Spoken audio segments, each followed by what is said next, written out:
bendiciones para todos en este momento. Damos gracias a Dios por a través de este medio poder llegar hasta sus casas, sus hogares o a través del mecanismo que usted esté manejando en este momento. Quiero en este día poder compartirles este primer devocional es luz para el camino, iluminando tu vida con la palabra de Dios. El tema que les traigo en este momento es a forma de pregunta: ¿con derecho o con humildad? Hoy quizás más que nunca hay una lucha ardua por la defensa de los derechos humanos, derecho a la libre expresión, derecho a la salud y un sinfín de derechos que se está gestando y se trabaja en ocasiones de forma muy pacífica, pero en otras ocasiones también de forma muy agresiva.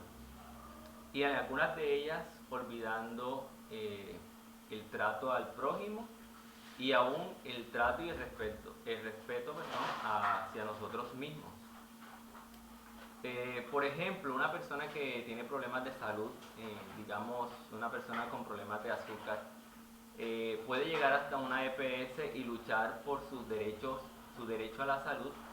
Puede argumentar a través de tutela o a través de algún otro medio y decir que tiene derecho a que la EPS le suministre la insulina, es decir, el medicamento que le ayuda a combatir esta enfermedad.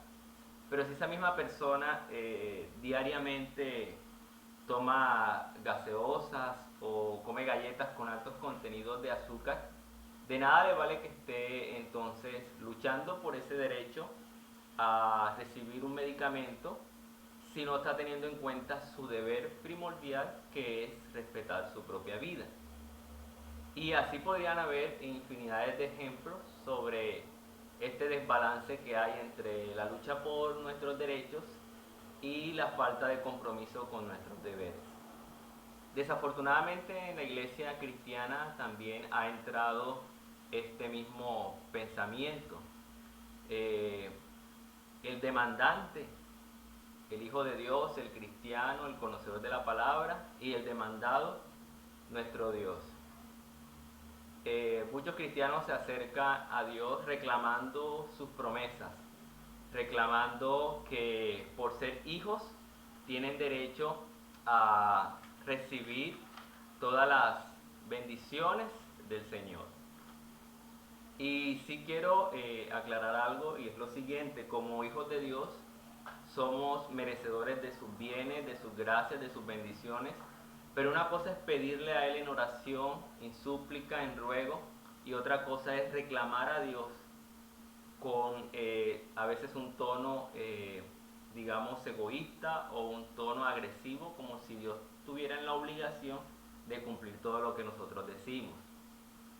La parábola del hijo pródigo nos muestra al hijo mayor, al cual el padre le hace la aclaración y le dice: hijo mío, todo lo que está en la casa es tuyo, por tanto puedes participar de mis bienes.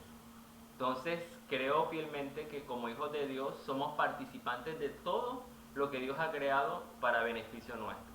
Pero una cosa es pedir, como lo dijo Jesús en el Evangelio, pero otra cosa es reclamar, como se esboza en algunos púlpitos cristianos. Quiero ilustrar y traer una reflexión en base a un relato que se encuentra en los evangelios de Mateo, Marcos, Lucas y Juan. Es un relato de un milagro, es un relato que muestra el poder manifiesto de nuestro Señor Jesucristo, es un relato que nos muestra cómo Jesús tiene poder para liberar y derrotar las fuerzas del mal. Ese pasaje es el pasaje que en los respectivos evangelios lo encontramos, por ejemplo, en Mateo capítulo 28, del versículo 28 al versículo 34, en Marcos capítulo 5 y en Lucas capítulo 8, versículo 26 al versículo 39. Nos muestra la narración o la escena donde Jesús se encuentra con dos endemoniados de la región de Gadara. En base a este texto yo quiero traer tres reflexiones importantes. El relato nos muestra que entre la presencia de Jesús, el endemoniado o los endemoniados se manifiestan comienzan a dar voces. Pero hay algo interesante, hay tres asuntos importantes que se encuentran en los diferentes evangelios. Lo primero que encontramos es un clamor. Mateo capítulo 8, versículo 29 nos dice que los endemoniados clamaban a gran voz ante la presencia de Jesús. Lo segundo que encontramos es un ruego. Marcos capítulo 5, versículo 10 y versículo 12 nos dice que los endemoniados les rogaban a Jesús que no los echara de esta región. Y el versículo 12 nos dice que los endemoniados les rogaron que lo echara a los cerdos. Y finalmente hay un tercer acto y es el acto de postrarse. Lo encontramos en Lucas capítulo 8, versículo 28, que nos dice que cuando Jesús llegó hasta esa región, los endemoniados se postraron en pie ante Jesús. Es interesante saber que en los evangelios nos muestra Dios a través de su palabra de que nos habla de diferentes maneras. Por ejemplo, los niños son mensajeros de Dios en los evangelios. Las mujeres también son mensajeras de Dios en el evangelio. ¿Qué quiere decir esto? Que aquellos que tenían, eran menospreciados o aquellos que no tenían voz y voto, en el evangelio recobran sus voces sentido y pueden hablar de las verdades de Dios. Y es interesante aprender también en esta hora con dos endemoniados, con dos personas que son poseídas por el enemigo y que estas personas nos enseñan algo. Estos endemoniados nos enseñan algo y número uno nos enseñan a que a Dios se le clama. Número dos nos enseña de que a Dios se les ruega. Y número tres nos enseña que ante Dios hay que postrarse. Por eso la reflexión de este día es con derecho o con humildad. Porque usted y yo podemos acercarnos creyendo que con Dios tenemos derecho a todo lo que merecemos. Pero qué diferente es poder acercarnos a Él con humildad, con sencillez de corazón y decirle, como dijo algún hombre una vez, si quieres puedes sanarme, no exigiéndole a Dios, pues Él no es un genio de la lámpara de Aladino que está dispuesto y está en obligación de cumplir cada uno de nuestros deseos.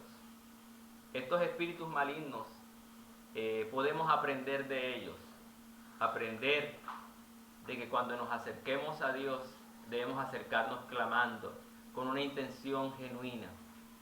Debemos acercarnos con una actitud de ruego y una actitud de humillación que la pueden simbolizar postrándose. Te pregunto en esta hora, ¿cómo te quieres acercar a Dios?